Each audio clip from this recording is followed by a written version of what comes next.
the National Guard, but then you also had Defense Secretary Pete Hegseth talking about Marines being on standby at Camp Pendleton. So that incited the flames even more. Well, look, it's clear Karen Bass has no control over city. We saw that from the LA fires, right? These are grossly incompetent politicians. You know, and remember, Gavin Newsom will lock you up and throw away the key. He'll shut down your operation if you don't wear a mask, as he did to small Christian schools all over the state. If you're on the beach, you're going to get arrested, but it's okay to throw bricks off an overpass and call it mostly peaceful at police cars, like set Waymo cars on fire left and right. These protests are obviously organized by some left-wing group somewhere with ties to who knows who.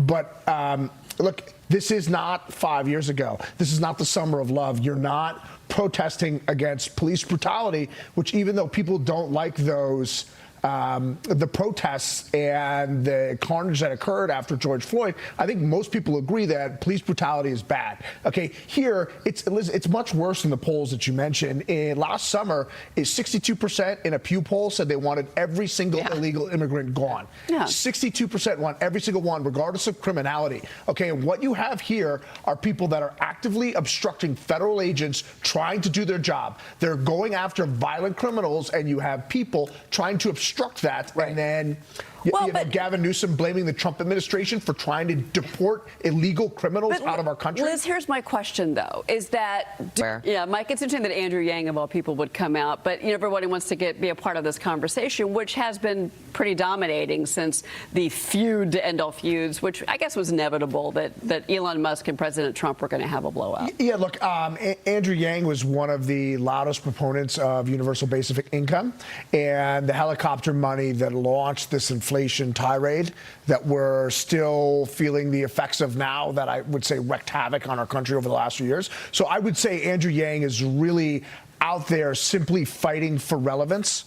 Right, and that's, he's a sideshow, and that's all he ever will be. It's interesting too, because the big argument, we're going to talk about this if you will, about his personality. He is a genius. Look, I think Elon and Trump practice this both cognitive dissonance, where they can see the world not as it is, but as how they want it to be. And that's why Elon is such a brilliant creator. He is the richest man on earth. I believe he'll become the world's first trillionaire. But this wasn't going to last for forever. And I think out of this, you can look at President Trump and say that he is the least for sale president in the history of the country. Elon Musk spent $300 million on this election, or 240 something dramatic, but he couldn't get his EV tax credit in.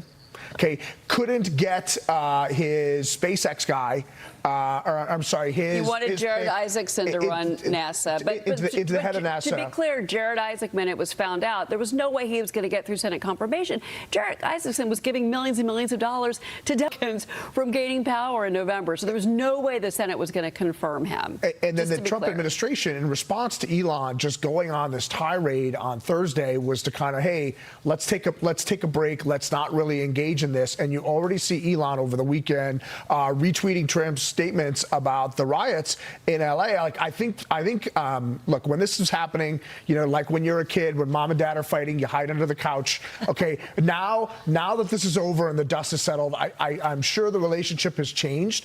But over time, there's a lot of common ground between Donald Trump and Elon Musk. Okay, the way they attacked him after he bought Twitter and turned it into X, and the things they try to destroy him here, and what they try to do to Tesla and all his other businesses as he was working with Doge and exposing the fraud, the illegality, all the nonsense going on throughout this administration. I think he's done great work. This was an unfortunate incident, but I think we're going to get past it. And I want to pick up on something here, because President Trump did work from May. We showed 139,000 jobs added to the economy.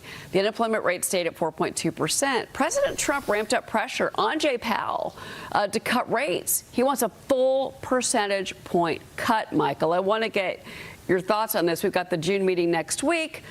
No one in the market seems to be expecting any type of movement on rates, but it could be the press conference and the questions from reporters that might really make some headlines. Yeah, well, look, I have to say my sentiments are with the presidents on this one. If you look at where inflation is right now, we were 2.3% last month, year over year. 2.5% is the expectation for this week. And yet, short-term federal funds rates are 4.25 to 4.5. So a 100 basis point cut, you're still 75 to 100 basis points tight. Remember, neutral rate is when the Fed funds rate is identical to the rate of inflation. And I think if you were to cut 100 or even 125 basis points from here, you're still sufficiently tight enough to get that inflation rate down below 2%. Do I think we're going to get any cuts this week? No. I think Powell is a political animal. I think, he had a magic epiphany somehow after the election this last fall. And the good news for investors is, if he wants to save his reputation, we should see some relief later this fall. If not, there will be a new Fed chair, in roughly a year who will probably come in and cut dramatically. So I think rates are still kind of artificially too high after this whole shakeout from this tariff tantrum, that rates haven't really recovered to where they were the way that stocks have. So I think if you're buying a 10-year, buying a 30-year treasury today, probably get you some capital appreciation over the next 12 months. So I'm not expecting much from Powell. I'm expecting good news from inflation. Hopefully we get another surprise where that core month-over-month inflation comes in inside of 0.3%, so that we're still on the same track of getting back to 2%. Yeah, I mean, Kevin, we're going to get CPI and PPI this week, and we'll see what those reports tell us. In particular, I think CPI, to his point, is going to be very interesting. But they're repeatedly not served the people of the state of California, and whether it was the wildfires, whether it was the homeless situation during COVID, you name it, that time and time again, the people of California have suffered. Granted, a blue state, but President Trump is coming in and saying, I will fix what you cannot.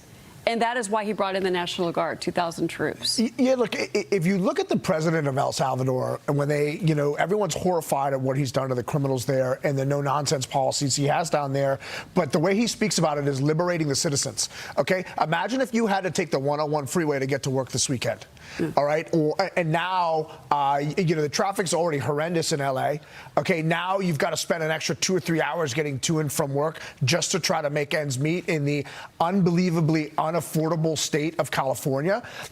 We're looking at this and we're thinking about this from a 10,000-foot level. What does this do to the average American that's just trying to get by in the city of Los Angeles? Okay, your needs, your wants, the things that matter to you in life could not be more irrelevant to Karen Bass and Gavin Newsom, as President Trump likes to refer to them. These are horribly incompetent leftists.